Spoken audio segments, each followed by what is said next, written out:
What's up guys, it's Rippin Discs. Today we are going to not only be talking to our beginner disc golfers, but people who are interested in the sport. So this is our intro to disc golf. Let's do it, Rippin Discs.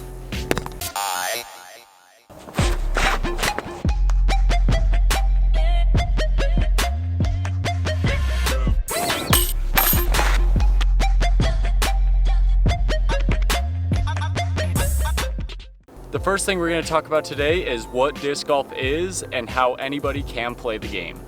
The object of disc golf is to get the disc from the tee pad to the basket in as few strokes or throws as possible.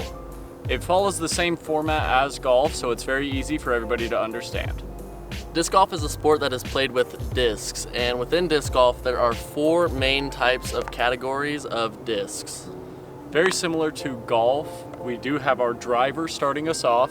It is a very thin disc that is meant to go very far. And then we have a fairway driver, which isn't as far but still pretty thin. Then we have mid-ranges, which are a little bit thicker than fairway drivers, but they're basically meant to give yourself a chance to get close to the basket, to give yourself a putt.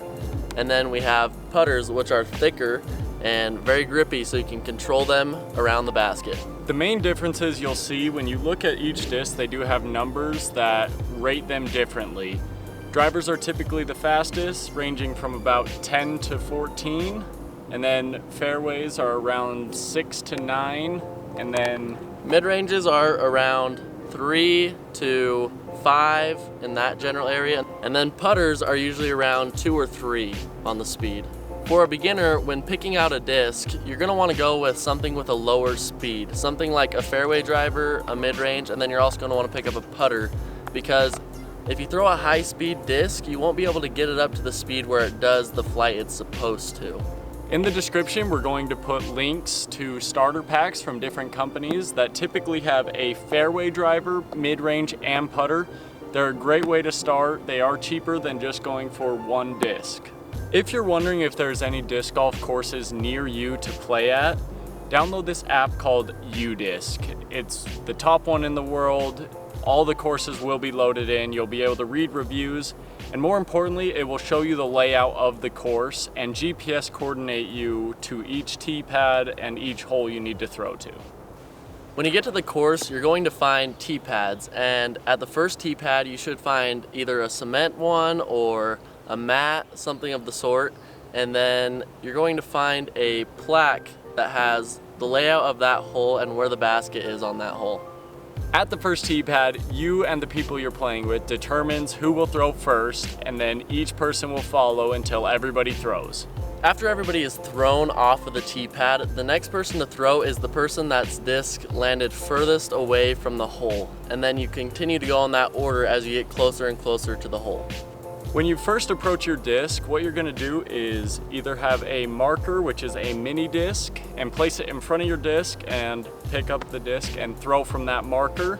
Or if you don't have a mini disc, most people will just flip it forward, and then that is your foot placement.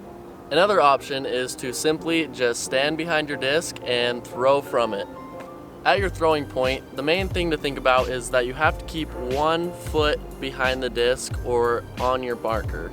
And then you could stretch from left to right, behind, whatever gets you the best throw, as long as you don't step towards the basket.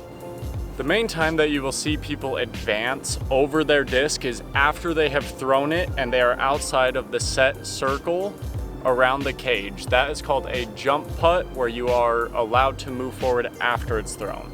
The circle is a 10-meter perimeter around the basket that when you throw, you have to maintain balance behind your supporting point. At some courses, the 10 meters will actually be marked. You can see that in either spray paint or rope or small things in the ground to let you know that that is the 10-meter distance. The hole and your score is complete once you put the disc into the basket. If it took you 3 throws on a par 3, you obviously got par. If it took you 4 throws, you're looking at a bogey.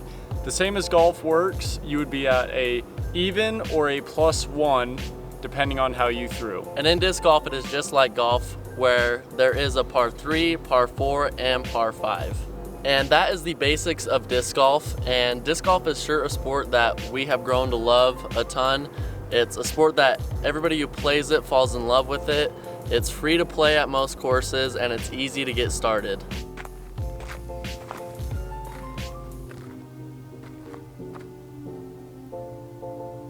Oh, let's go! Let's go! Let's freaking go! Get in there! Oh! Let's go! LeBron James out here. Just kidding, Michael Jordan. Yeah! Let's go! Nice.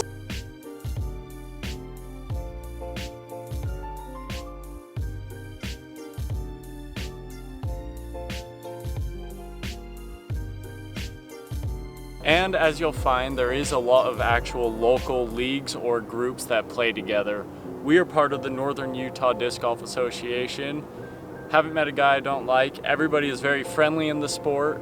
Don't be afraid to ask questions and get involved in a group. Be sure to like, comment, share with your friends who you want to introduce to disc golf, and also be sure to subscribe and hit the bell notifications. Make sure to check the link in the description, pick up your starter pack, and start ripping today. Rippin' Discs, we're out.